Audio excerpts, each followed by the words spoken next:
Eddie Frederick has got it all. Inspiration, motivation, great advice, and biting opinion pieces as only Eddie Frederick can deliver. Eddie Frederick has got it all. Welcome to Edification, made possible by the efforts of the Center for Democracy and Good Governance, CDGG. The Center for Democracy and Good Governance is a sound organization established to promote and strengthen democracy. I want the best for my family, so every meal has to be perfect. Every bite has to say, There's no doubt in my mind that the best in frozen meats and vegetables has to come from the Country Cold Store. Hams, turkeys, sausages, beef, pork, chicken. I just don't know my family is in safe hands. Thank you, Country Cold Store, for being there for us for the past 40 years. There are some interesting specials available at Country Cold Store's Mini Mart while stocks last. Take advantage of these specials as they assist you to stretch your limited funds. The Country Cold Store, providing the best in frozen meats and vegetables since 1969. Attention all forward-thinking companies. Sure, you can do with a continuous positive boost to your image and impact your bottom line. If you think training is expensive, try not training and you will experience a perpetual downward spiral in patronage on account of increased dissatisfied customers. Take things into your hands and engage the best at motivation and customer care training with a tried and tested track record.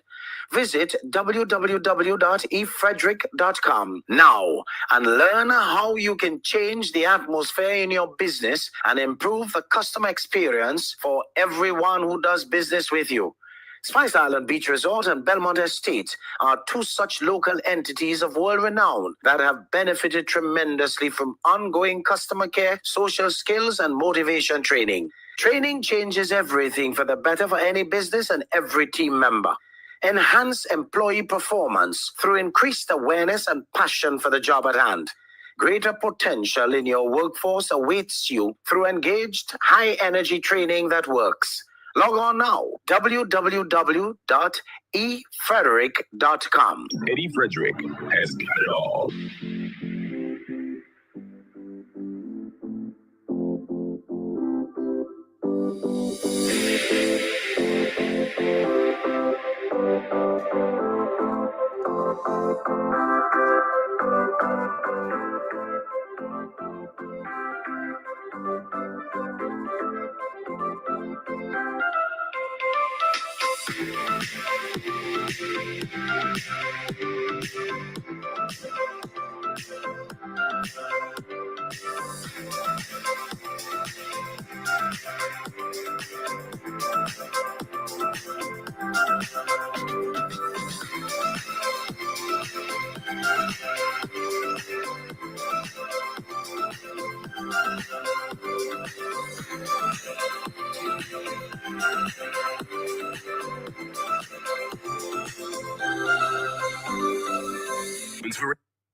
Wonderful, folks, wonderful. And welcome.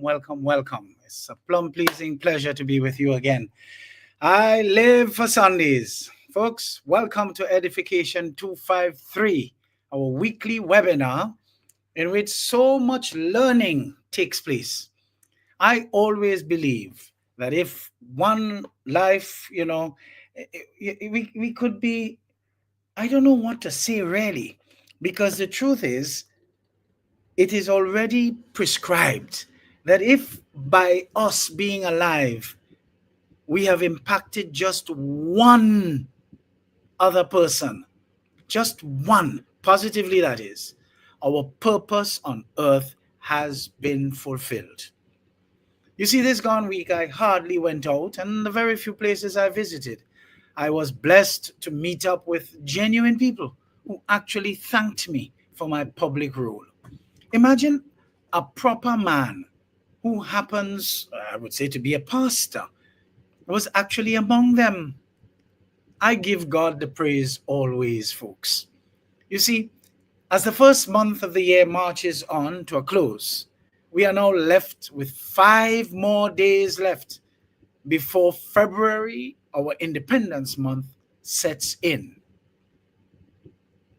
This year will be the first year of our second 50-year cycle, coming from the nothingness of the first 50 years, dominated by Mawet, Tebe, and a totally deteriorated and mangled civilization, that we have to be willing to take stock, folks, of our habits so that we can operate with more desirable vibes, energy, and of course frequency. So no con man and no con woman can return to take our youthful population down the rabbit hole to their vote farm while holding them hostage to a fake national service training program that graduated them to become side of the road debauchers for after 10 and 15 years. You see, when I tell you all these people who governed our affairs for the period 1995 to 2022, for the most part, they need to be dragged to a public square and flogged publicly. You think his yoga has been making? The final 18 months of the first 50 years saw a massive shift for our youthful population, with an equally youthful visionary national leader setting a new path for them all. If we are going to be serious about our forward movement as a people, we have to focus our attention on the potential for our development, our young people. It is only through them that succession planning could be possible for the continuity this nation deserves.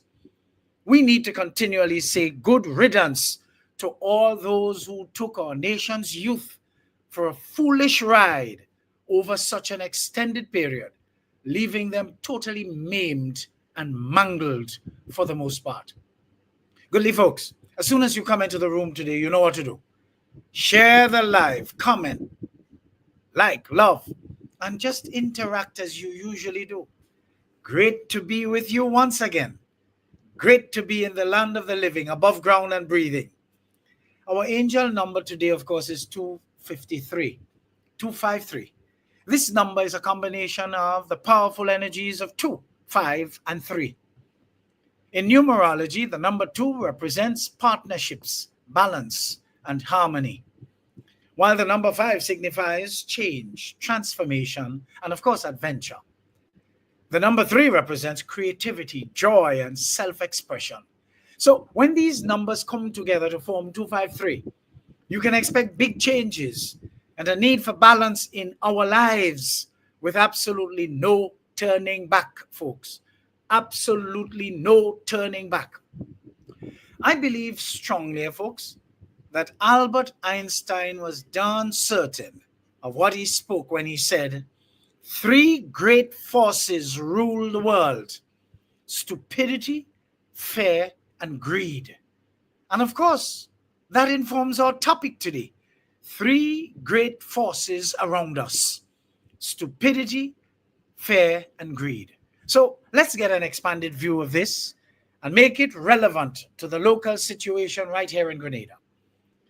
To expand on the idea that 3 great forces rule the world: stupidity, fear, and greed, we can explore how these forces manifest globally and connect them to the local context here in Grenada. Now, in many cases, we will find that the people who are mostly out front and center, calling themselves leaders among us, embody all 3: stupidity, fear, and oh God, don't talk about greed.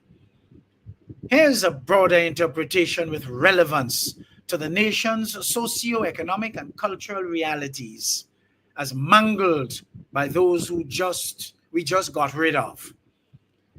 You see, stupidity here refers to ignorance, or the unwillingness to seek knowledge and make informed decisions. It isn't about intelligence, but rather about behavior or choices that disregard logic, evidence, or even collective well-being. We have people who know something is wrong, but because they have an undying love for the person saying or doing it, they keep quiet and even allow the consequences to engulf them and gobble them up. Now that is what you call the height of stupidity. You see, in a global context, stupidity manifests in leaders of populations, or even in the population themselves, ignoring scientific evidence. Case in point, climate change denial, and just plain authentic facts. Mismanagement of resources due to the lack of long-term planning. But in a Grenadian context, we can see education gaps. So while Grenada may have made limited strides in education, gaps in critical thinking and problem-solving skills persist, almost rendering the limited strides that we have made useless. This has no doubt limited innovation and has perpetuated outdated practices led by old-timers who package themselves to look modern, but whose thinking is old, antiquated, and of little to no relevance. What about environmental neglect? We say, here, despite Grenada's dependence on natural resources and tourism, ignorance about sustainable practices such as overfishing or improper garbage and waste disposal threatens its very biodiversity. What about resistance to change? A reluctance to adapt to modern techniques in agriculture, business, or even governance has hindered our overall development. But we must not be sort of, kerfuffled by just the challenges. We must not feel a sense of doom. Let us look towards solutions, folks. You see, like strengthening public education to emphasize critical thinking and environmental stewardship.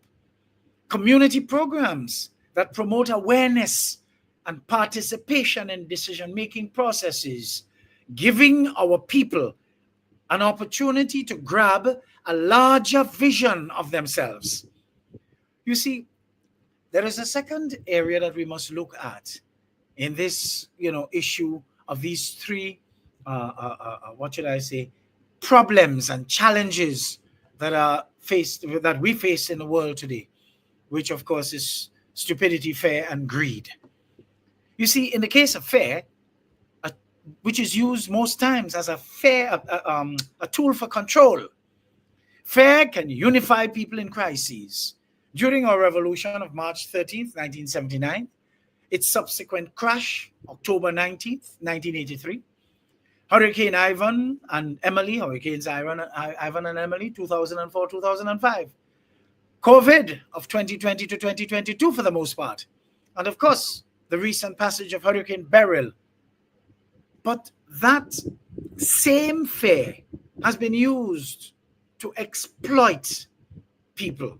And we've seen the greatest con to be allowed to grope the corridors of power here in and over Grenada for total control in an attempt to maintain the decrepit status quo. Fear of change, failure, or even the unknown have been known to paralyze many locals, resulting in stuck-in-time cycles. You see, the global context, governments and institutions often use fear to suppress dissent or justify policies, example, surveillance or militarization. But in the Grenadian context, fear of economic instability. With a tourism-reliant economy, Grenada is vulnerable to global shocks like the pandemic and hurricane. You see, fear of losing livelihoods often leads to conservative decision-making. Political fear. In some cases, fear of reprisals or alienation may prevent citizens from speaking out against corruption or inefficiency. because they don't want anybody to come for them. So in the process of not wanting anybody to come for them, they're allowing that old thief or that kind of miscreant to hold them down and hold down the whole country too. What about social stigma? Fear of judgment in a close-knit society may deter some people from pursuing non-traditional careers or even lifestyles. But what are the solutions?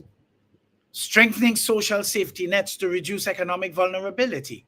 But participants in such safety nets programs, of course, should be qualified and must not be selected just to insulate those in power by placing those same people on a vote farm to keep them in power. You see, promoting open dialogue and transparency in politics and governance, encouraging entrepreneurship, and diversifying the economy to reduce dependence on any single sector and dependence on the poor and vulnerable for, state funds, causing them to become totally dependent on the state. You see, the next area is greed, exploiting resources and, of course, people. Greed drives individuals and systems to prioritize profit over people, leading to inequality and environmental destruction. We saw that here for the most part between 1995 and 2022. But look at the global context. Corporate greed fuels exploitation of natural resources, exploitation of labor, and of course, weak governance structures. Economic systems driven by greed exacerbate global inequalities. But what about the Grenadian context? Let's come right back to home. Resource exploitation. Overdevelopment for short-term gains can lead to environmental degradation, such as coral reef damage or deforestation. What about inequality? While tourism generates income, much of the profit often leaves the island, benefiting international corporations rather than local communities. What about corruption? You see, greed in governance and business can undermine public trust and divert resources away from essential services. But let us look at some solutions. Implementing stronger environmental regulations and incentives for sustainable practices. What about ensuring equitable wealth distribution through fair taxation and community-based initiatives that may cost less but have high impact because they touch people? Promoting transparency and accountability at all levels of government and business. But what is the call to action here, folks? You see, while these forces, stupidity, fear, and greed, are undeniably ever present, multiplied many times over, especially during the period 1995 to 2022, for the most part, they are not insurmountable, For Grenada to thrive, we need strong leadership, serious about truly empowering communities, equipping citizens with knowledge and skills to make informed decisions so they can truly be qualified to participate in democracy to their benefit and their collective benefit of that. What about fostering unity, building trust and collaboration to overcome fear and inspire collective action? Championing integrity is another one. And we mean by that, holding leaders and institutions accountable to prioritize the greater good over selfish gains that Satan's grandson and his gang got this nation used to. Folks, that ain't normal. That is why I tell you a lot of those people led by Satan's grandson should be hauled in a public square and given a public flogging regularly for the mangling of this country and its civilization. You see, by addressing these challenges directly, Grenada can become a model for resilience and sustainability, transforming these great forces into opportunities for growth and progress. This is as good a chance as we, the people of Grenada, will ever get to right the wrongs of the immediate past. Extended period, you know, that 1995 to 2022, of bubble and corruption that fueled what? The three great forces around us. Stupidity, dunceness, in other words, fear, and greed. Let's take a little break. Folks, you see where this is going. So let's take a little break and we come back with a lot more fire from the Eddie fire, so to speak.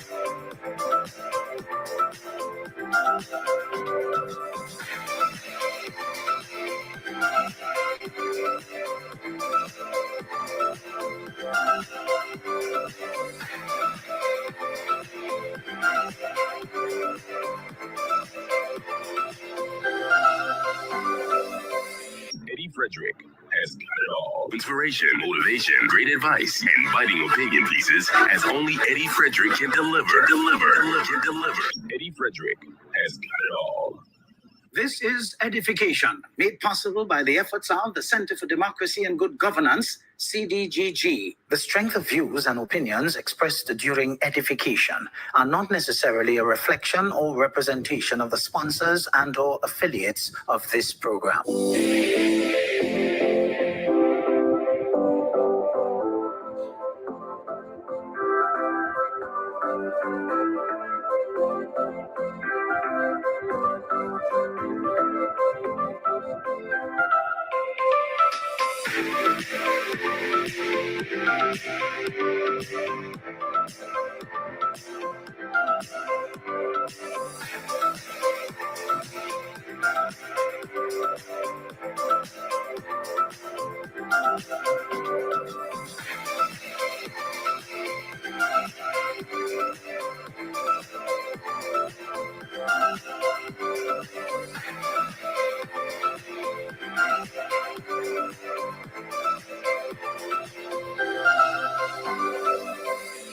Eddie Frederick has got it all. Inspiration, motivation, great advice, and biting opinion pieces as only Eddie Frederick can deliver.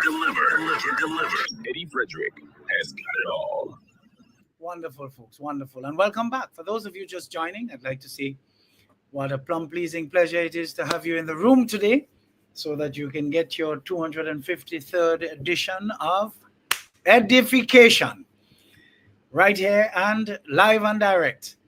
And I think Jennifer just said she loves my shirt, but she prefers the white dots. You all really like to throw words. Well, I am not throwing words by wearing this shirt. It's Independence season, and green happens to be part of our national colors, isn't it? And it represents the lushness of our terrain. So there you go. So welcome back, folks. You see, nobody is known to be successful in saving anyone who isn't willing to participate in their own rescue. Look in that statement, folks, for the three great forces around us: stupidity, fear, and greed. And you are sure to find them all.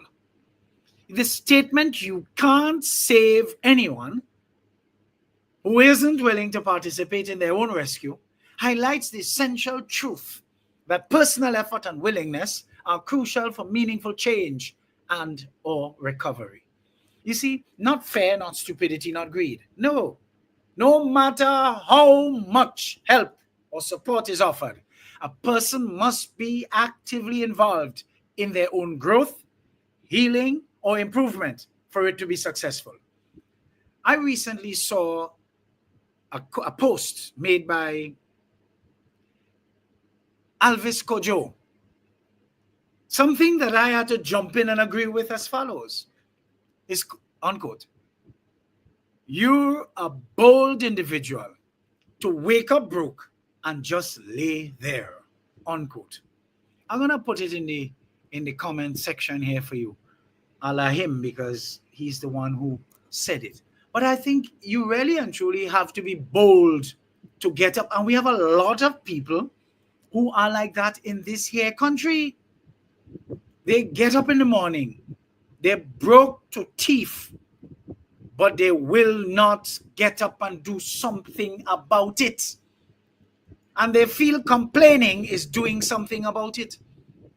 If the Ministry of Labor, God forbid, could tell us that they were able to collect in the vicinity of or just over $2 million last year in work permits, what does that say? Grenadians, you have to be retarded to be walking around telling people, ain't no work. You lie. You don't want to work. Because the jobs you get that you're not even qualified for, you cannot keep because you have poor attitudes. You only want money. But you know, Satan's grandson teach you that. He teach you to sit down because there's a place called a vote farm that he could dump you on and give you crumbs. And you've got so used to that you don't want to work. Work disturbing you. Your belly hurt you today? I ain't going to work. Rainfall? Me ain't going to work now. I don't want to catch no cold. You see attitude? Folks, a bad attitude is like a flat tire. You cannot go anywhere unless you fix it. Among you too goddamn wicked. And you want to come and beg people. People who getting up 2 o'clock and 3 o'clock every morning. You want to come with your bad mind, bold self. Give me something now. Let me hold a 5 now. As though I had to give you permission to hold a 5. Go and hold your 5 wherever you could hold it. Don't come by me because it annoys me, especially when it is some strong, strapped, healthy-looking person who just make up their mind not to work, but to see if they could loot and mug people all day long. You have to be a bold sucker to wake up broke and just lay there. You think you're going to get unbroke lying down there? Get your backside up and go and look for something to do. The mere fact that all these work permits have been issued tells you Grenada does not have an unemployment problem. We have an unemployability problem. A lot of among you ain't good for nothing. And that is the truth. Folks, that's why a lot of you wouldn't like me. Because I say it as it is. Remember, I'm not on the friend market. I don't want no friend. I have who I have already, and I'm too old to make new friends. So that never occurs to me. And all the hypocrites who know me and feel, what do he? And all among you could go to hell.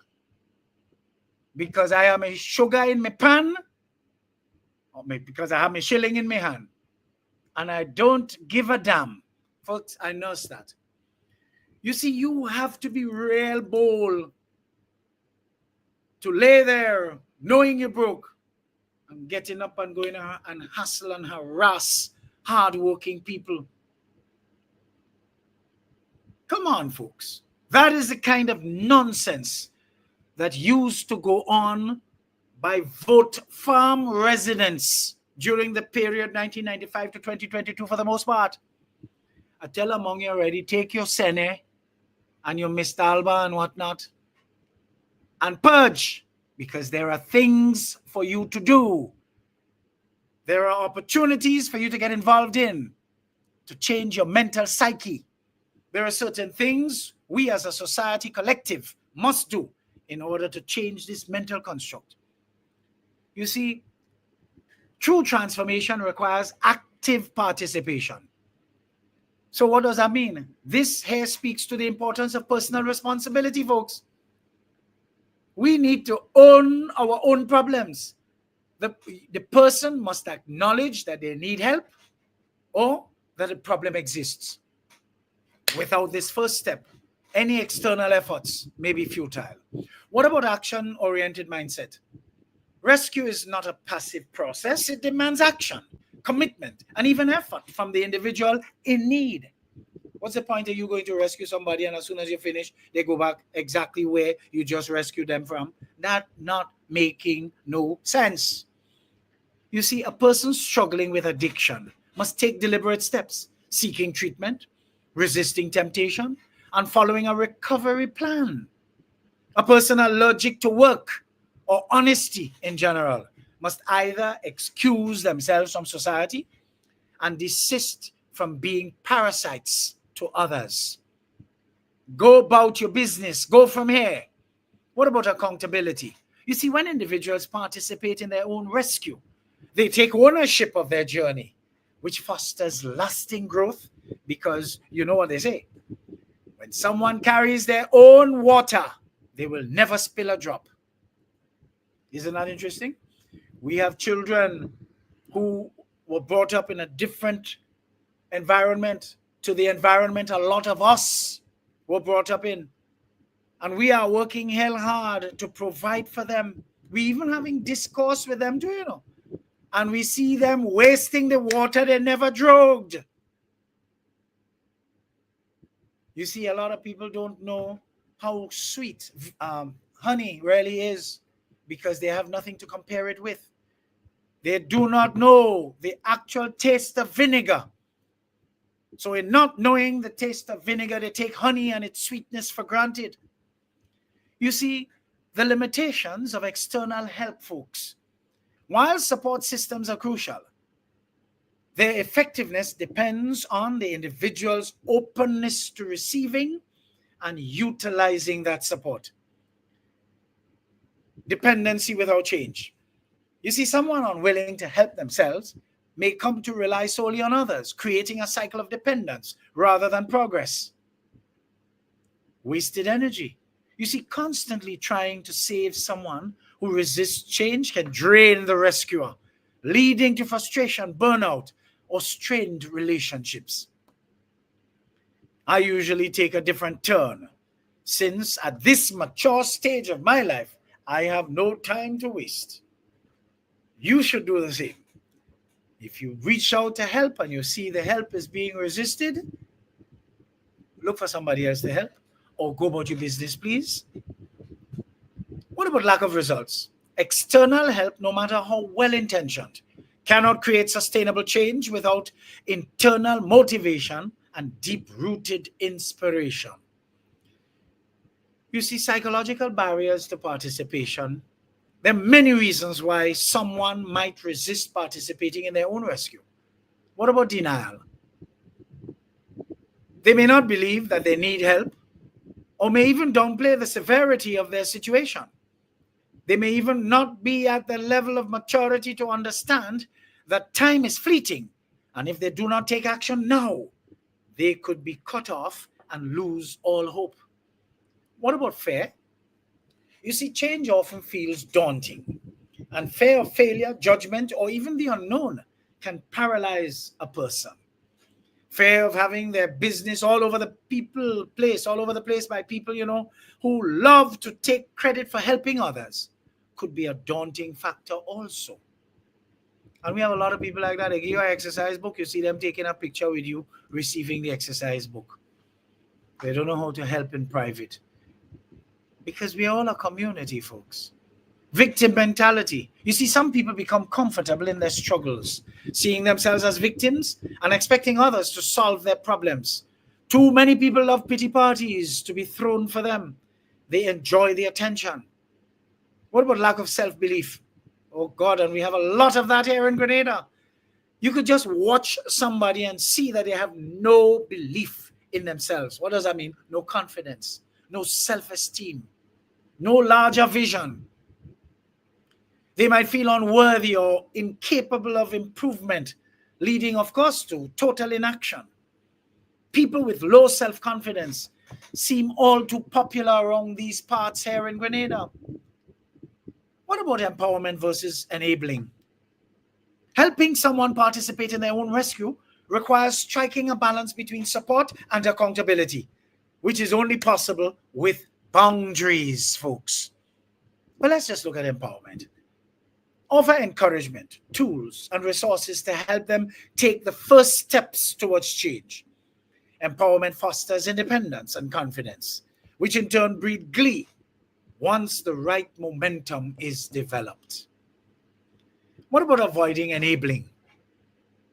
Rescuing someone repeatedly without their effort can enable destructive behaviors. Instead of helping, this may reinforce their dependence or even avoidance of responsibility. Too many people are killed with love, which becomes a problem for all. Tough love is the only correct treatment to help shock them into reality. And you know what is interesting? They hate you when you're dishing out tough love. But after a while, when they see it work, they come back apologetically with their tail between their legs, telling you thanks. You know who to ask about that? Dedicated teachers. We're talking about the genuine teachers who have taken their responsibilities seriously because they know their choice to be teachers is really a vocation that they're involved in. We're talking about those kinds of teachers who dish out tough love. And when the student turn out well in life, they find it very, very important to go back to say thanks. Because you see, the during is always difficult, but it is the after, when you see the benefits, you realize. And folks, I'm a taskmaster who vex loss. That is your business. But I'm not going to compromise on my standard and my boundaries if I'm helping you. If you don't like it, watch me good. Go. And there's only 2 words. And it requires a lot of action. Just go. Leave me alone. Real life applications, folks. You see, the principle applies to various areas of life, to include, but not limited to, addiction recovery. Therapists, family, and friends can provide resources and encouragement, but the person must actively commit to sobriety. Mental health struggles. A person battling anxiety or depression needs to engage in therapy, practice coping strategies, or even seek medical treatment. Personal growth, which I think a lot of Grenadians seem to be allergic to, whether it's pursuing a career goal or overcoming a challenge. Success requires effort and initiative from you, the individual. You see, the right company, relationships, and associations can be the bonus that you're looking for. So pair yourself properly in life. What about the role boundaries help, play in as helpers? You see, for those trying to rescue someone, it's important to set limits.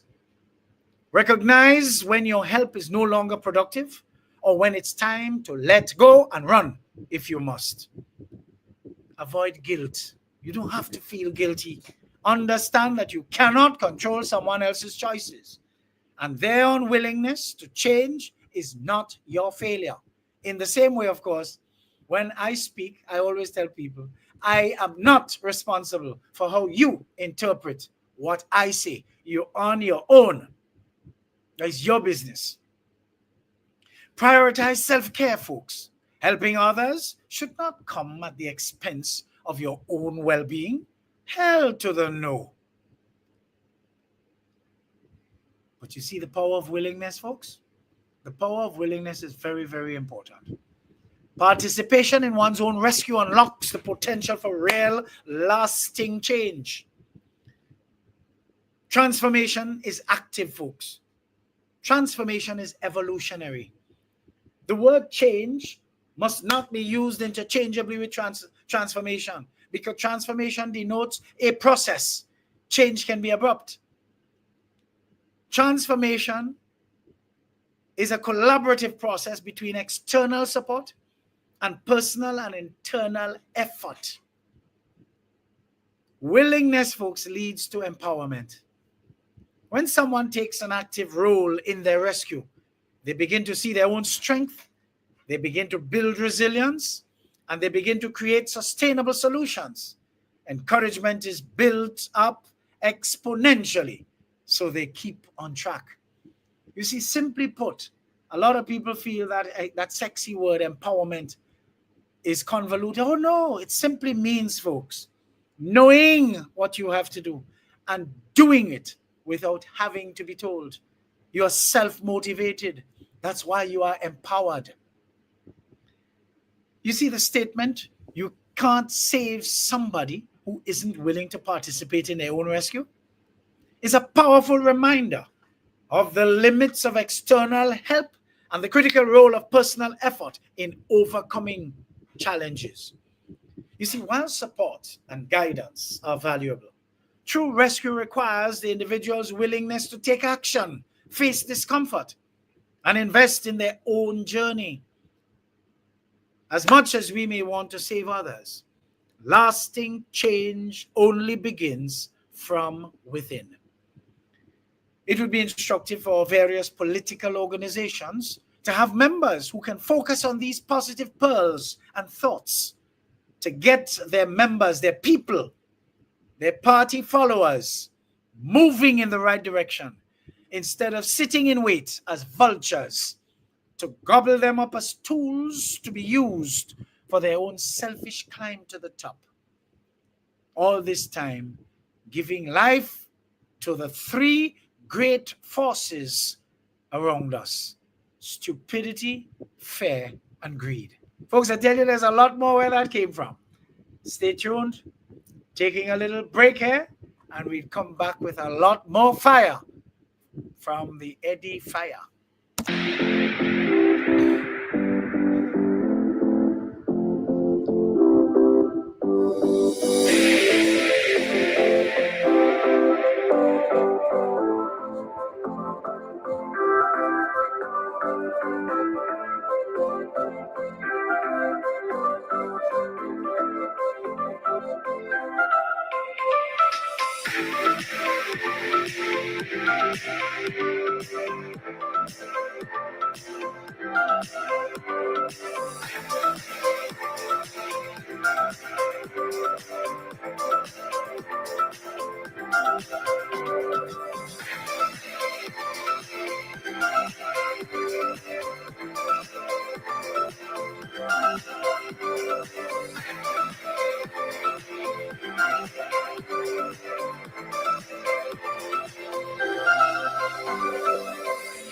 Frederick has got it all. Inspiration, motivation, great advice, and biting opinion pieces as only Eddie Frederick can deliver.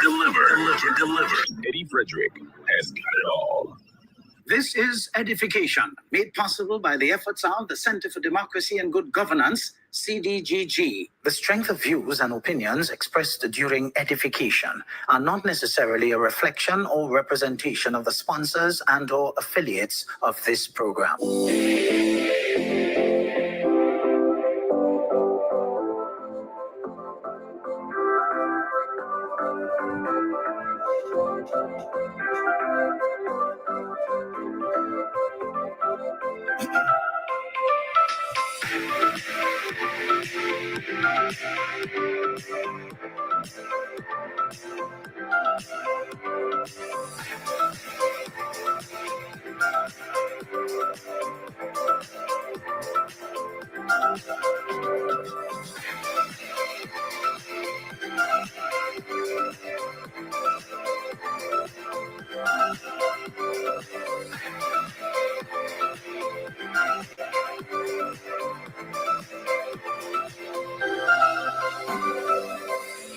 Eddie Frederick has got it all. Inspiration, motivation, great advice, and biting opinion pieces as only Eddie Frederick can deliver.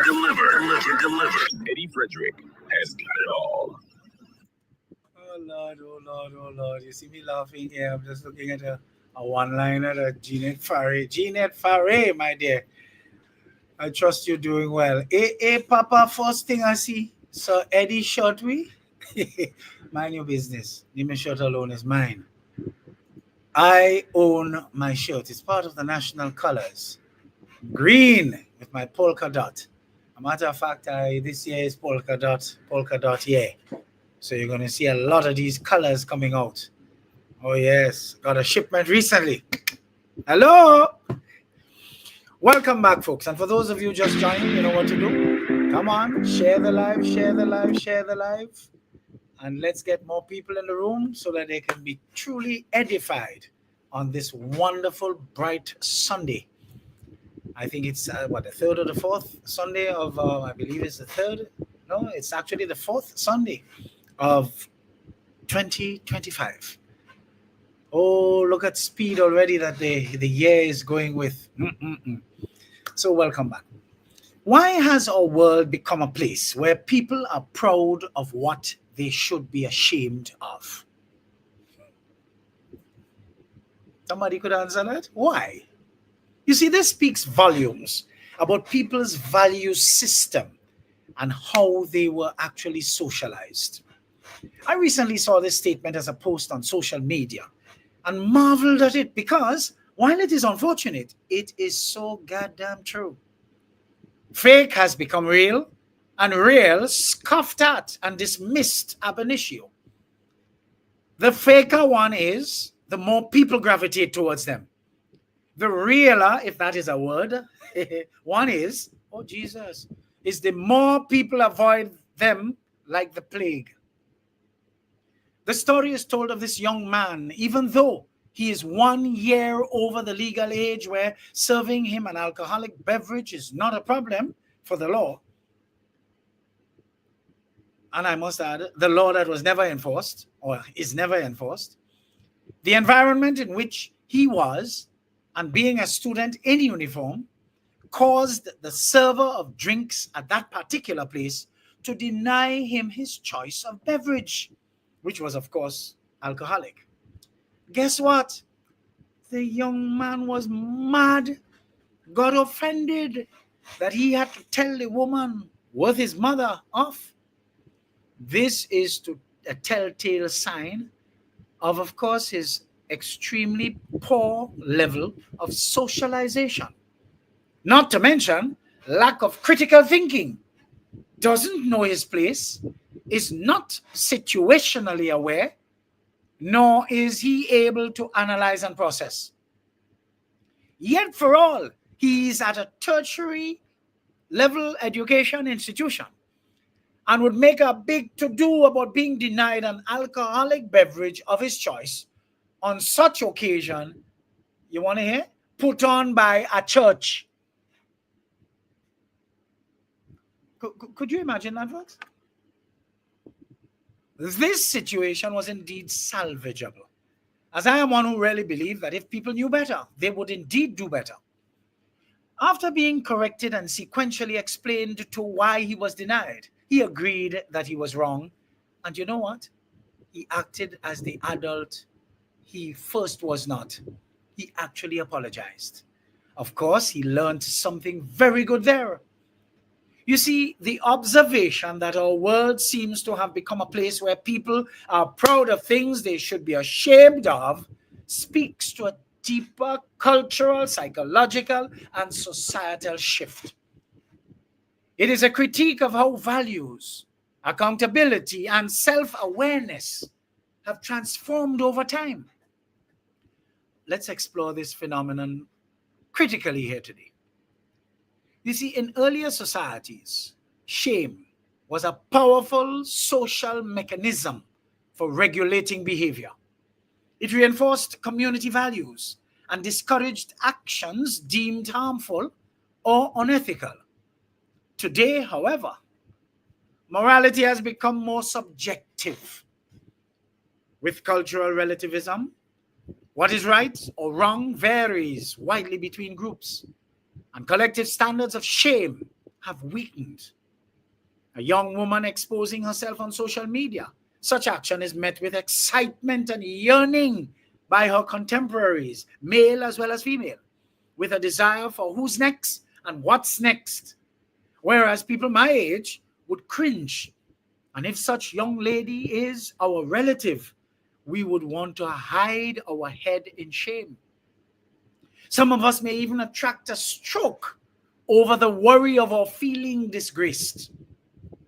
Different value systems. You see, the redefinition of morality and shame is actually taking root. Individualism is prioritized. Modern society often champions personal freedom and self-expression over traditional norms, even if those expressions contradict common ethical standards. This is one of the reasons why I allow people to be, to each his or her own, and I actually mean it. What about the role of social media in celebrating controversy that cannot be denied? Social media platforms reward extreme behavior, controversy, and attention-seeking. Shame-resistant culture has developed. In the quest for likes, shares, and virality, people often showcase behaviors or attitudes that, in a more private setting, might be considered shameful. But that's not all.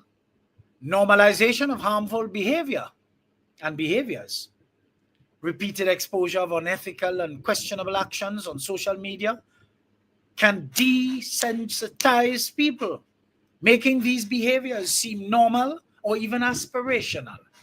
When leaders and their faceless, nameless monsters of concubines and other associates of the lowest kind make what normal people would consider inappropriate posts or say things that they know are not true about others just to retain their vote farm base, what does that tell you? People take their cue from their leaders. What about false validation? You see, public validation, even for shameful acts, can make individuals proud of behaviors that would traditionally be condemned. But that's not all, folks. There is a rebellion against accountability these days. In our modern society, often you find, criticism is conflated or blended with oppression. Defensiveness as a coping mechanism. You see, instead of reflecting on constructive criticism, constructive critique, individuals may double down on their behavior, turning shame into pride as an act of rebellion. And the usual response is, that man or that woman, brave boy. See? Because it's acceptable. What about the victim mentality? Some people adopt a stance where any form of accountability is viewed as judgmental, leading them to embrace and defend actions they should reconsider. But you see, the loss of community-based values started happening a long time now, since adults want to behave and act like their children and their children's friends just to gain acceptance. Historically, people were accountable to their communities, which shared a set of values. Today, values what? Globalization and cultural fragmentation. You see, as we interact with diverse cultures, the shared ethical frameworks that once united smaller communities like ours have eroded. This leaves individuals without a clear moral compass. What about the rise of self-serving values? Success, fame, wealth. These things are often prioritized over integrity or humility, leading to pride in actions that prioritize what? Self-interest over communal good. And this is where the ego fuels one to become bombastic and end in failure eventually. You see, too many people take pride in shame as a defense mechanism. Psychologically, Turning shame into pride can be a way to cope with societal rejection or even criticism. Reclaiming identity. Marginalized groups, for example, may reclaim aspects of themselves society once tried to shame them for, which can be a healthy form of empowerment. However, this can sometimes lead to confusing acts of rebellion with genuine growth. What about deflecting accountability while projecting their wrongs on others? You see, for others, taking pride in negative traits or actions becomes a way to avoid the discomfort of admitting wrongdoing or changing behavior. A one-time mass leader in our environment whose time has cataclysmically ended could not be more guilty of this. And all you know who that is? Satan's grandson. You see, the media's role in shaping values is something that cannot be exempt here. The entertainment industry and popular culture often glamorize behaviors that were once deemed shameful, romanticizing immorality. Movies, music, and television sometimes celebrate greed, violence, dishonesty, and other harmful behaviors, influencing how people view such actions subsequently. You see, when you see the decrepit lifestyle and low to no standard of living of certain ones in our local media here, for instance, you don't have to wonder why they come after genuinely successful, hardworking people in our society, while doing the bidding of the ones they should really be going after in an effort to help clean up the society as part of their role. They have the script wrong. And that is why nobody, for the most part, have any respect for them. Because we really don't. We have a scrapyard here for our media. You see, blurring lines between fame and infamy. In an era where all publicity is good publicity, people may take pride in negative attention, which seem more attractive these days. And so, as they advance their selfish cause, they attract mass attention. While they become popular for their undesirable actions on account of how warped society has become, which is their doing, of course, they rise up to become successful in their endeavors, while the society goes to hell by adopting their misdeeds as acceptable. What are the potential consequences, folks? Erosion of trust. When individuals prioritize pride over accountability, relationships and institutions suffer. What about moral confusion? Without a shared understanding of what deserves pride or shame, society risks losing its ethical foundation. Cultural decline. Over time, celebrating harmful behaviors can lead to widespread societal issues such as corruption, oh God, which we suffer no shortage of here in Grenada as a result of the teachings and training received by the architects between 1995 and 2022, for the most part, coupled with inequality and a lack of empathy. But what is the path forward, folks, for us to help rebuild healthy values? You see, to counter this, society must promote self-awareness, encourage individuals to reflect on their actions and their impact on others. And if the churches will not get involved, we, the people, must make moves to close them down, as they have abdicated their true moral compass role. And I make no apology for saying what I just said, because they have lost their way a long time now. When you have church leaders who could be in support of Satan's grandson. And make no bones about it, outside there, very public about it. That tells you something, that the church has lost its way with such leaders. What about fostering accountability? Create environments where constructive critiques are embraced, not dismissed. We have to redefine pride, folks. Celebrate virtues like kindness, integrity, humility. A Creole word for that is humbleness, rather than selfishness or destructive behaviors that have been known to lead evidence of material success for others, who are in turn idolized by the foolish and ignorant among us.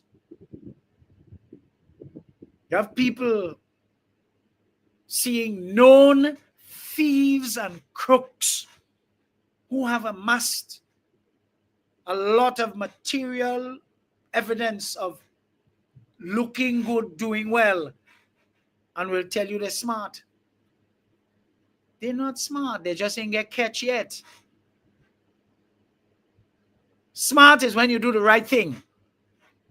Thief is when you do the wrong thing.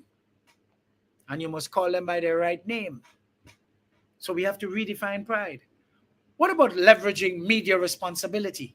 Use platforms to highlight stories of redemption, growth, ethical behavior, while debunking all other forms of undesirable expressions, projections, and what have you, or behaviors.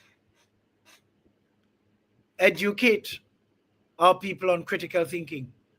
Teach people to differentiate between authentic self-expression and harmful behavior disguised as pride. This can lead them to a proper understanding of ego as generally an enemy, not a friend. You see, the pride in what should bring shame often stems from a combination of societal shifts, cultural fragmentation, and the rejection of accountability. While personal freedom is important, it must be balanced with responsibility and empathy for others. By reflecting on shared values and fostering critical thinking, society can create a healthier relationship with pride and shame, one that encourages growth rather than glorifies nastiness and harm. You see, just recently, while thumbing through social media, I stumbled upon a post that explained and put into perspective fact, opinion, ignorance, and stupidity as follows. A fact is information minus emotion. An opinion is information plus experience. Ignorance is an opinion lacking information. And stupidity is an opinion that ignores fact. Hello? I'm going to put it in the comment section for you folks so that you can have it for posterity, because this is so profound. Let's just start with a fact. Information minus emotion. You see, a fact is objective and rooted in evidence. It exists independently of feelings or personal beliefs. For example, the Earth orbits the Sun. Is a fact unaffected by how anyone feels about that. History is a series of events that occurred in time, facts, whether you agree with them or not. You see, key attributes. Facts rely solely on verifiable data, making them universal and non-negotiable. Well, what's the challenge? Emotions and biases can sometimes cloud our ability to recognize or accept facts, especially when they conflict with personal values or narratives. So folks, listen to this for a minute. The People's Revolutionary Government is the only government in our 51-year history as an independent nation that came closest to the delivery of goodies that are in keeping with people's developmental needs, in spite of being around the precincts of political leadership and power for just a measly 5 years. And that's a fact no one can deny. The same cannot be said of the administration that spent the longest in power where poverty, vulnerability, and dunceness resulted, while personal and selfish gains were amassed. That's not an opinion. That's a fact. Hello? And I know that riles up the people who are guilty of that fact. But nobody could contest this as a fact that the PRG came closest to meeting the developmental needs of our people as an administration. And you know, the Deacon Mitchell-led administration is actually following closely in just 2.5 years. But you had that other one, why name? That other one, and all they do is enjoy themselves, eat a food, while they densify and pauperize the people, mangling every institution in the country. Folks, an opinion, information plus experience. An opinion is shaped when personal experience, perspective, or emotion is added to raw information.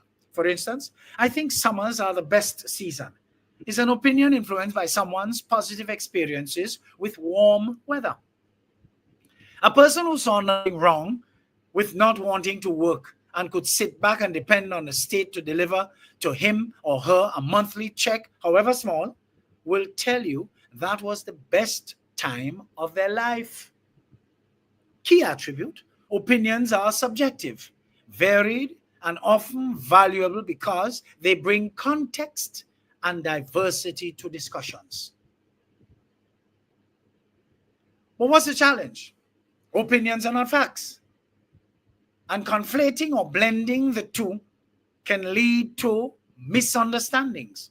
Healthy opinions remain grounded in credible information, that is, information that you cannot find anything wrong with any part thereof. But what about ignorance? An opinion lacking information. Ignorance occurs when opinions are formed without sufficient knowledge or understanding. For example, making assumptions about a culture, a way of life, that one has never studied is rooted in ignorance. What's the key attribute here? Ignorance is not inherently malicious. It often stems from a lack of exposure or a lack of education. But what's the challenge? The real issue arises when ignorance is paired with arrogance, or greed, where a person refuses to seek or accept new information to correct their misconceptions. Our society is full of people like that, who cause others who are widely read and well learned to pull away, leave them to fight up in their own ignorance. Hey, look at the one that takes the crown, stupidity, an opinion that ignores a fact. Stupidity transcends ignorance. It is willful disregard for evidence and truth. For example, denying climate change despite overwhelming scientific evidence is a manifestation of stupidity. Denying the inherently dishonest nature and practice of the leadership of Grenada's affairs for the extended period 1995 to 2022, for the most part, is a manifestation of stupidity, an abject stupidity at that, at the highest level. What's the key attribute here? Stupidity is a choice marked by stubbornness and an unwillingness to adapt when faced with irrefutable facts. What's the challenge? It often stems from pride, ideological rigidity on account of brainwashing, or fear of admitting fault, making it especially damaging in decision-making and societal progress. But how do we connect these concepts? You see, this framework highlights the journey from knowledge to wisdom. Facts from the foundation of truth. Opinions, when informed and empathetic, enrich conversations and decision-making. Ignorance can be overcome with curiosity and learning. Stupidity, however, demands humility and accountability, traits that must be actively cultivated. So what is our takeaway here today? To grow intellectually and emotionally, we must respect facts, temper opinions with understanding, confront ignorance with learning, and guard against the pitfalls of willful ignorance or even denial. By doing so, we elevate both individual and collective wisdom, causing us to be able to address the three great forces around us: stupidity, fear, and greed. Let's take a final break here and we'll come back with a lot more fire, folks, because we really have the last segment is going to be a little bit more extended. So take care. We come right back.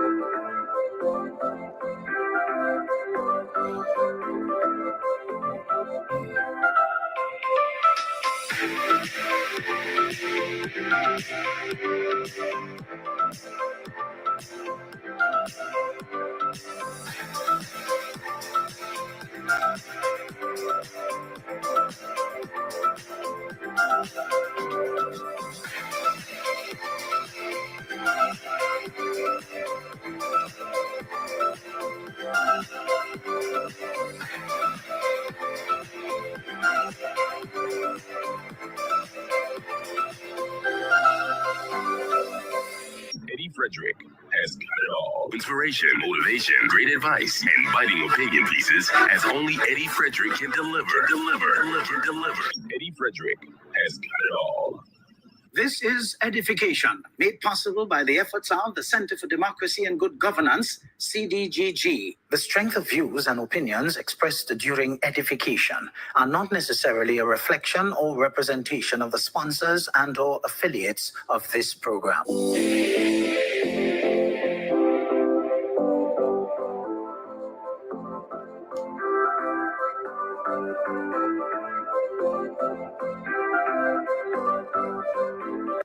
Wonderful, folks, and welcome back. I had to cut that short because we have an overextended last segment here.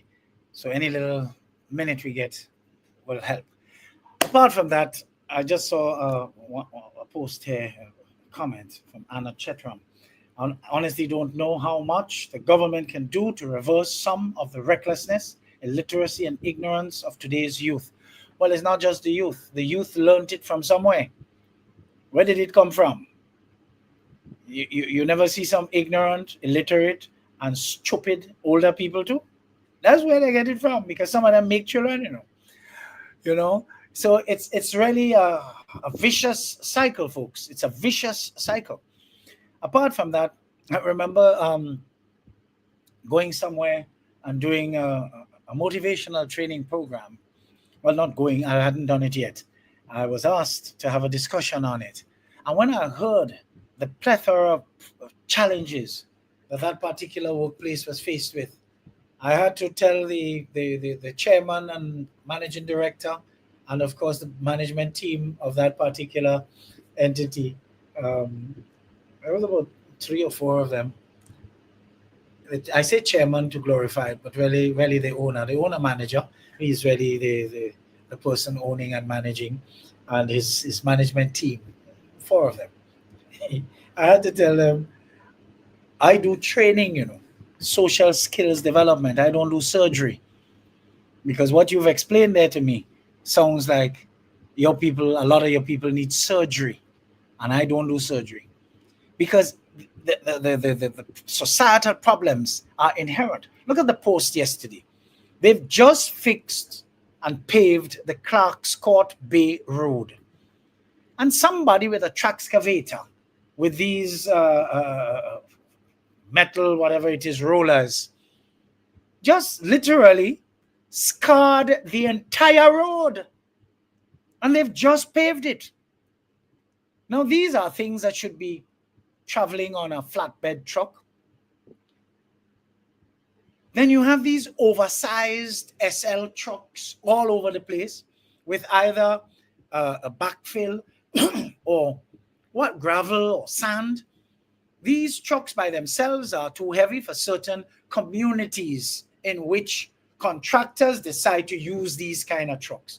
So when you're going through the road, like, making ripples, waves, bumpy, because these things pass through and just mash up the roads. And otherwise, other vehicles using these roads, they have a problem.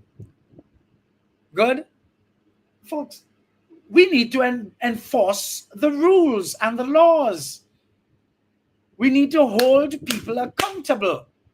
We don't have the resources to keep fixing a road every morning. And while I'm talking about that, I think probably they need to take the people who fix road too and bring them to some seminar to understand that, okay, you fix this large hole here, but if you see a very little one in the vicinity, why don't you fix it too? How you think that one got large? It started as that small one in the corner there. Why you don't just throw some macadam on top of it one time, but you're leaving it? So next week now when you're driving and rainfall, that one now becomes the large one, replaces that large one. Hello. Well, that is common sense. But you see, common sense is a flower that does not bloom in many people's garden. Very unfortunate. You see, the problem with closed-minded people is that their mouths are always open. In this way, they render themselves clowns and ambassadors of erroneous information and spreaders of fake news. They are not to be taken seriously, and even their entertainment value diminishes over time as they become nuisances. The same thing they were once liked for, which brought a smile to the faces of their audience, is the same goddamn thing that fuels the outright rejection of the many of those who started off liking them. You see, the statement points to the irony of someone being unwilling to listen, learn, or consider alternative perspectives, while being overly vocal about their own shallow and unfounded opinions and beliefs, so that they can be widely regarded today as clowns. Join me, folks, as we take a closer look. Let's take a closer look. You see, lack of receptiveness. Closed-minded individuals often reject new ideas or viewpoints, not because they have thoroughly considered and disagreed with them, but because they are unwilling to entertain the possibility of being wrong or learning something new. This creates a barrier to growth and mutual understanding. Oh, how we are cursed with a plethora of people who fit into that category here in Grenada, many of whom lean towards a certain political persuasion. This causes people who know better to pull away instead of getting involved in arguing with such close-minded people, being mindful of the old saying, don't argue with a fool, as they will pull you down to their level and beat you with experience. You see, such people tend to dominate conversations, focusing on expressing their opinions without giving equal weight to listening. Effective communication requires balance, a willingness to both speak and listen to create a productive dialogue. Such people, again, forget that they have two ears and one mouth, so that they listen twice as much as they speak. Such people, too, forget the old saying, it is better to hush and be thought of as a fool than to open their mouths and remove all doubt. So that is overemphasis on speaking, not listening. You see, their constant talking may stem from an attempt to appear confident or authoritative. However, it often reveals insecurity or ignorance, as true wisdom is marked by humility and an eagerness to learn. The person who speaks too much interrupts his own learning abilities, for when one speaks, he or she can only say what he or she already knows, while when one listens, there is a chance of learning new and valuable things. Projection of certainty, that's what that is called. But you see, the impact on relationships can be really and truly severe, because this behavior of speaking more than you listen can strain relationships, as it dismisses others' feelings, ideas, and experiences. Open-minded fosters empathy, collaboration, and respect, while a closed-minded person, an overly vocal approach, does the opposite. Folks, it is always said, a mind is like a parachute, best used when open. Closed-mindedness stunts personal development. So what do you have? Missed opportunities for growth. By refusing to listen, they miss the opportunity to expand their horizons, gain new insights, or correct misconceptions. So what is a thoughtful takeaway from that which I've just shared? The problem with closed-minded people is that their mouths are always open. That must remind us of the importance of balance, using our mouths to express ideas and share knowledge, but keeping our minds open to what others bring to the table. True communication involves both speaking and genuinely listening. Goodly folks, as we change gear here, I just want you to understand, in the middle of our very existence, with the three great forces seemingly unavoidably around us, stupidity, fear, and greed, we do have some pearls of positive development which we must pay attention to. People are shaking off the negatives and burrowing their way to the surface with products like well-written books. I have one here. I'm going to share that with you in a minute. Let me just pull it up here still, right? Let me just get it. I'm queuing it up. Let me get it ready here still. You see, one of the latest books, which was copyrighted in 2023 by Loxley John. This book, to me, oh boy, is a must read, especially as it is titled, Overcomers Don't Quit, and Quitters Don't Overcome. Look at it here, folks. Overcomers don't quit, and quitters don't overcome. You see, as busy as I am, I made the mistake to start reading its preface. That really was a mistake. It was so insightful that I had to break my schedule to start reading in between breaks, just to reconnect with its extremely positive substance. Food for the mind indeed. I always have to thank God for the ability I have to read, which was coached and encouraged by my primary school teacher of blessed memory, Mrs. Joyce Antwine. To you, Mr. Loxley John, thanks for sharing this book with me.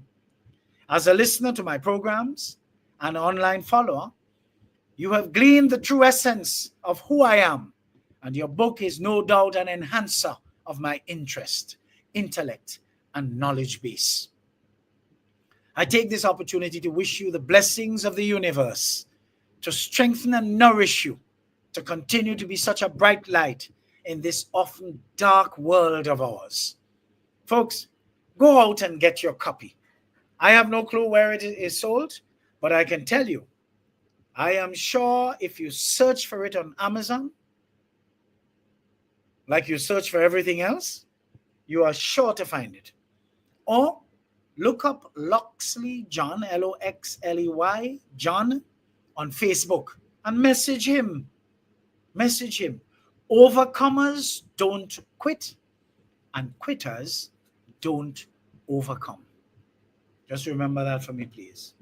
Very, very important. Let me see if I can post. No, I can't. Let me see. I was looking here. No. I guess I'll have to take a rain check on that. Maybe after the program, I can put it up so that you can see it. But this is a wonderful, wonderful piece of literature. The second noteworthy thing that has been in the making since the June 2022 elections that sought to liberate Grenada from backwardness, fueled by a total lack of vision for our people's development, is the beautiful sight on the Carenage in downtown St. George's the former Cable and Wireless building, which used to house, of course, the famous Grentel that has morphed into Flow today and subsequently occupying facilities at Mount Hartman.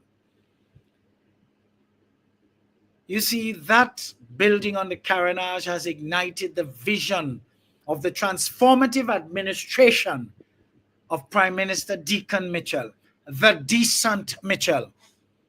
And all we can say, folks, is wow to this government of seriousness to deliver on its promises made on the campaign trail. Imagine 2.5 years, you know. Prime Minister Deacon Mitchell, the current Minister of National Security, was indeed serious about upgrading the facilities of our nation's police officers, starting with its headquarters, which is properly and centrally relocated from Fort George to the spanking newly renovated facilities, where we expect, of course, the behaviors of occupants must change to reflect their new habitat. Whether we want to believe it or not, environments have a lot to do with attitude and behavior. If you're going to cram several people into a facility that is made to comfortably house a third of its current population, you have to expect poor service that you will receive from all and sundry, whether you have the opportunity to go there for service or not. Folks, that needs no degree of rocket science to understand. I must say, over the years, reporting to the police headquarters at Fort George, the officers there must be saluted for making do with the hand they were dealt, while having to serve us, the people, at these very cramped and compromised facilities. As an independent nation of 50 years, we, the people, deserved better, and so too our police, men and women. I could very well imagine the anxiety that preoccupied the very beings and mental faculties of our police officers who were housed for so long at these limited facilities at Fort George, as they proceeded to their daily duties there. And of course, those would be negative anxieties. A totally different type of anxiety must inhabit them when the transfer is finally done. To me, this calls for really big celebrations with fireworks to mark the occasion, as this is transformation. All former ministers of national security ought to be ashamed to never have the vision to deliver such results to the Royal Grenada Police Force, an entity one in particular was known to have manipulated for his own personal gains and kept them at the ground floor, just where they were, believing that how they operated is how they were meant to operate ad infinitum. Look at the state of police stations all over the state of Grenada since independence. A crying shame. And we the people expect miracles from their occupants, who themselves probably had no idea that their environments dictated their behavior. I am certain that the occupants of these spanking new facilities on the Carenage would display greater glee and motivation to match the high level of enthusiasm with which Assistant Commissioner of Police Vanny Kerwan exhibited when he took us on that virtual tour of the new facilities of the headquarters. Wow. His energy had me riveted, folks, to the point where his transfer of positive vibes via the high frequency brought hope that our police force is about to go somewhere under this new administration, led by the best Mitchell to ever occupy the office of Prime Minister in and over Grenada, and in just 2.5 years to boot. What I like is the preface to the tour by ACP Kerwin, when he said in 2022, this phrase was bandied about: transformation agenda, transformational government, and we in the RGPF, we weren't sure what that meant. No, To us, the realization of the transformation agenda that this government has spoken about is here. We want to leave the old thinking at Fort George and come to these facilities with new thinking, new mindset, new building, new technology, new commissioner, new executive. The police is transitioning with the government, and we are happy that we are a part of the agenda in this transformative journey. Wow. Weren't those words very profound?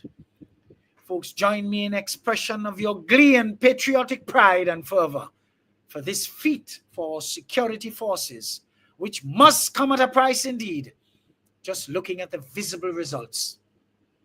We should all stand by to assist in whatever way or ways possible to help and support our security forces as they transition to better ways of protecting and serving all of us.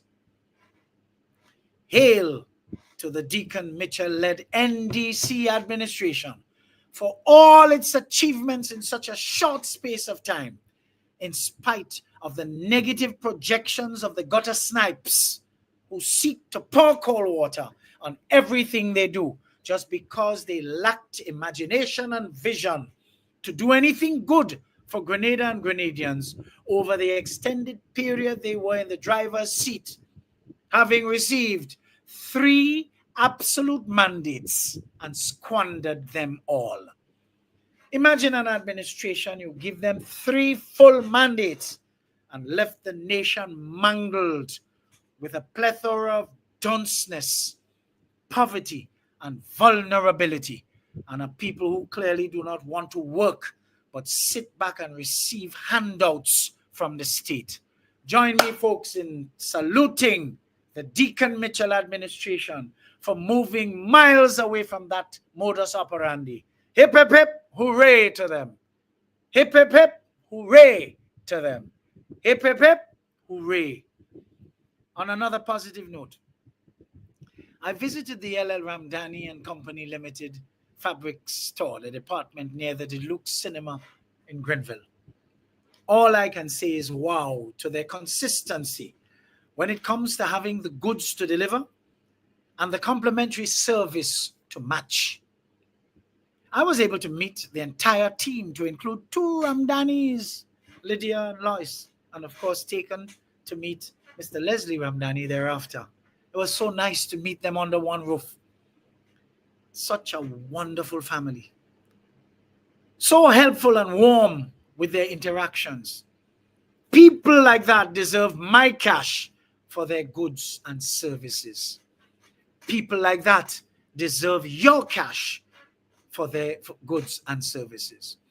The team of 2 other ladies are just as warm, obviously taking their cue from the owners of the business. I encourage each and every one listening to take my advice. Go up to Ramdani's when you are looking for fabric and be treated to worthy advice and counsel relating to their wide variety of colors and materials available. Oh, how I wish other businesses would understand and appreciate that people remember the way you make them feel and deliver accordingly in order to earn their loyalty. I already do not like to drive to any great distance beyond that which I can tolerate.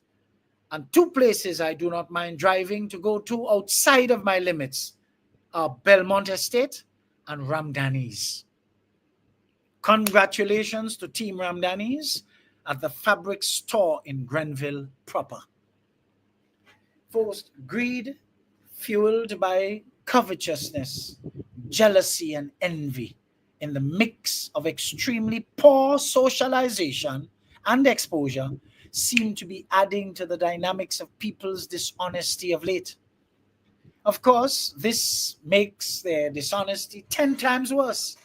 Could you imagine being enrolled in a prestigious intellectual environment and you grope the corridors looking for opportunities to relieve others of their cash and taking photos of the 2 sides of their debit cards to enjoy yourself with their already scarce resources, since they are students just like you? That has to be the newest low anyone can hope to descend to. What could such a person turn out to be in life?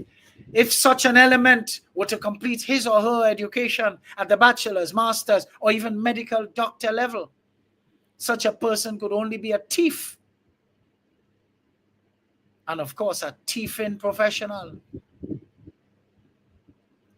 Look at the one whom many of you socialized to call honorable for so many years, with such a track record that cannot be divorced from them. It is the experience of many that when people stupidly give license to a thief to run a whole country, whether for 4, 5, 6, or even 27 years, such people have unwittingly legalized thieving. No wonder today many do not seem to know the difference between dishonest and smart, good and evil. Could you imagine university students going into their colleagues' lockers by way of picking combination locks and emptying their wallets of their cash content? And so as not to create any suspicion, leaving all debit and credit cards in place and IDs with all, come on folks, but taking pictures of cards, all the particulars on the cards, with the additional security numbers at the back to present them online to make expensive purchases. Such society is doomed when this thieving culture reaches to the students' level. Any nation with such bad-minded citizens at all age ranges must be extremely careful not to select for election as candidates any of these low-life individuals to public office to have oversight of the national coffers. We have tried it before, and the experience was no darn good, as even the religious among us joined in support of such miscreants and degenerates. And we who are gatekeepers must remain focused to guard our resources and state facilities jealously against those beasts. A long-standing friend and supporter for years, who sent me my daily dose of Father Dan, recently shared a piece that Father Dan proffered. Quote, "When people talk behind you and cannot confront you on the same matters, it implies that their facts are not true and too petty. Again, it means that their attempt to destroy you with those who enjoy gossip has failed, since your personality intimidates them. Never worry about these kinds of people because they are already frustrated and idle. Continue to be positively busy with your time to achieve more, to shame them. An authentic Christian is a dedicated and committed Christian." Father Dan. Folks, always remember, some people do not come into your life to love you. They come to use you. They don't come to bring to your life. They come to take from it. They don't see you as a person. They see you as an opportunity. Trust me, I have been there. These are the types of people that don't love you for you. They love you for what they can take from you, which your naivety allows them to receive. They are not loyal to you. They are loyal to the benefits that come with you. That's why they never show up. Never mind how many times you showed up for them. That's why they never offer help, no matter how many times you've helped them. Like for real, stop breaking your back for people who ain't got yours. I live by this within the last 10 to 15 years. If it's not reciprocated, that relationship has to be annihilated. I always tell people in my instructive motivational workshops that if we pay attention in life, we will see the force of God and his presence in everything. Nothing happens to us that we may consider unfavorable is bad in its and of itself. Oh no, I want you to become analytical, and you will see God clearly in the middle of even the worst perceived circumstance. And it is because I pay attention always, I am able to line up God's merciful presence in my life. Folks, I received a telephone call from a female who called me on Friday while on my journey to Granville. All this lady called to tell me was thanks for all my insights shared with her over the years when she worked for an establishment that I was a regular at for staff training.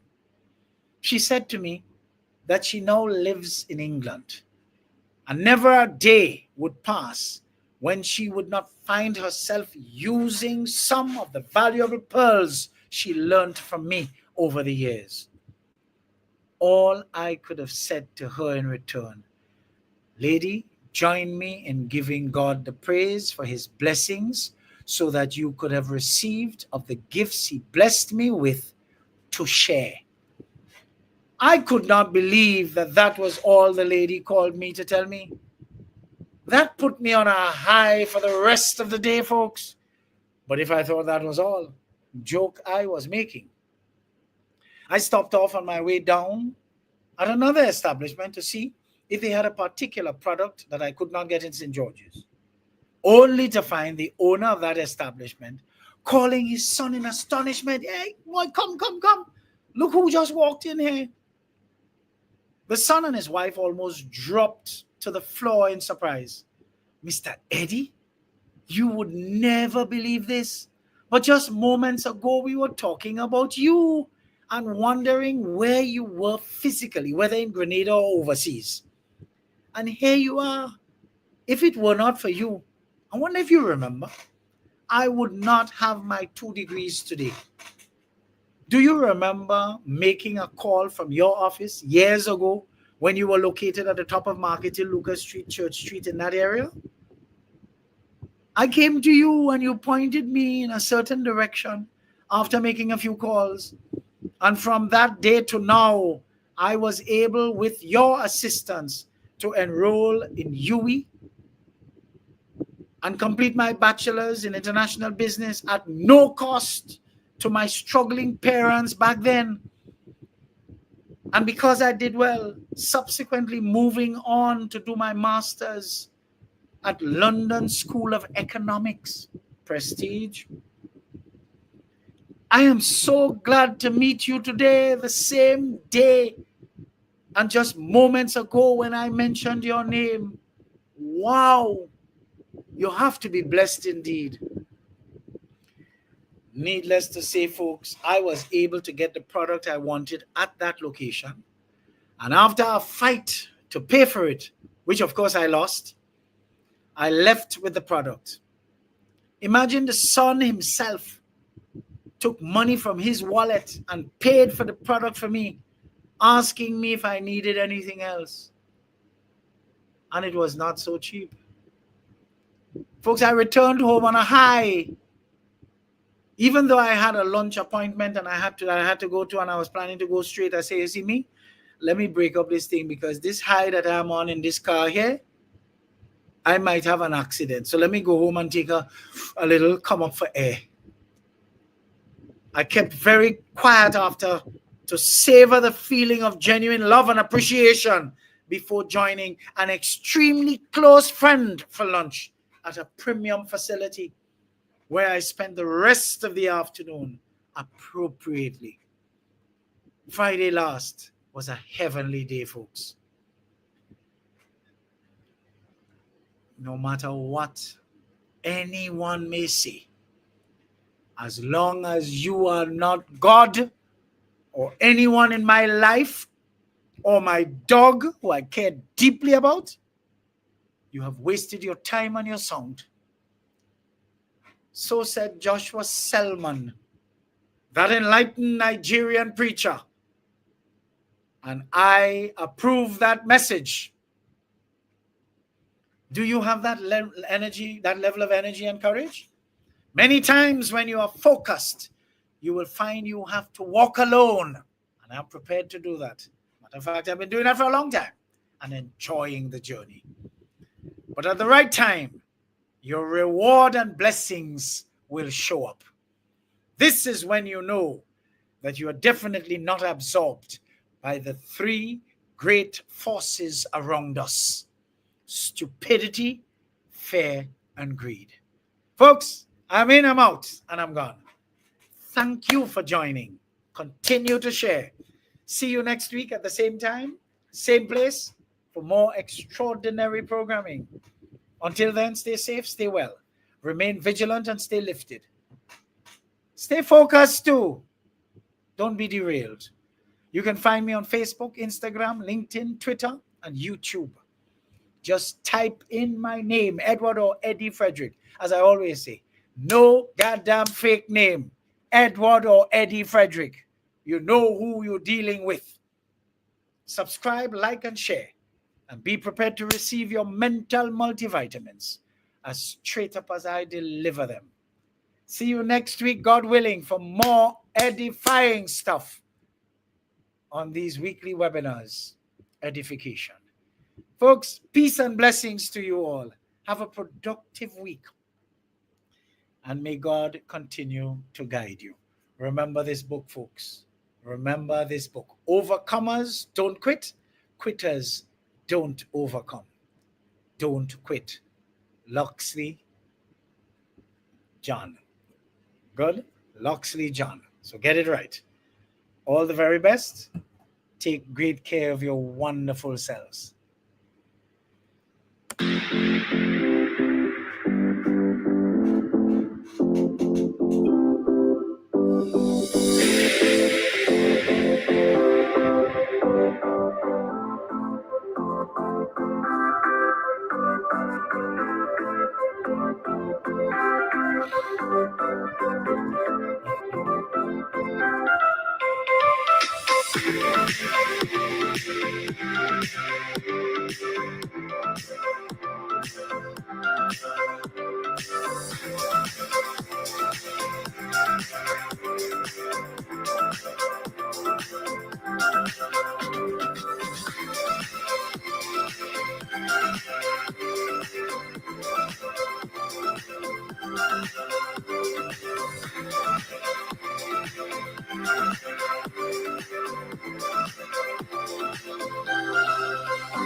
Eddie Frederick has got it all. Inspiration, motivation, great advice, and biting opinion pieces as only Eddie Frederick can deliver. Deliver. Eddie Frederick has got it all. This has been Edification, made possible by the efforts of the Center for Democracy and Good Governance, CDGG. The Center for Democracy and Good Governance is a sound organization established to promote and strengthen democracy. I want the best for my family, so every meal has to be perfect. Every bite has to say, There's no doubt in my mind that the best in frozen meats and vegetables has to come from the Country Cold Store. Hams, turkeys, sausages, beef, pork, chicken. I just don't know my family is in safe hands. Thank you, Country Cold Store, for being there for us for the past 40 years. There are some interesting specials available at Country Cold Store's Mini Mart while stocks last. Take advantage of these specials as they assist you to stretch your limited funds. The Country Cold Store, providing the best in frozen meats and vegetables since 1969. Attention all forward-thinking companies. Sure, you can do with a continuous positive boost to your image and impact your bottom line. If you think training is expensive, try not training and you will experience a perpetual downward spiral in patronage on account of increased dissatisfied customers. Take things into your hands and engage the best at motivation and customer care training with a tried and tested track record. Visit www.efrederick.com now and learn how you can change the atmosphere in your business and improve the customer experience for everyone who does business with you. Spice Island Beach Resort and Belmont Estate are two such local entities of world renown that have benefited tremendously from ongoing customer care, social skills, and motivation training. Training changes everything for the better for any business and every team member. Enhance employee performance through increased awareness and passion for the job at hand. Greater potential in your workforce awaits you through engaged, high-energy training that works. Log on now, www.efrederick.com. Eddie Frederick has got it all. Inspiration, motivation, great advice, and biting opinion pieces as only Eddie Frederick can deliver. Deliver. Eddie Frederick has got it all.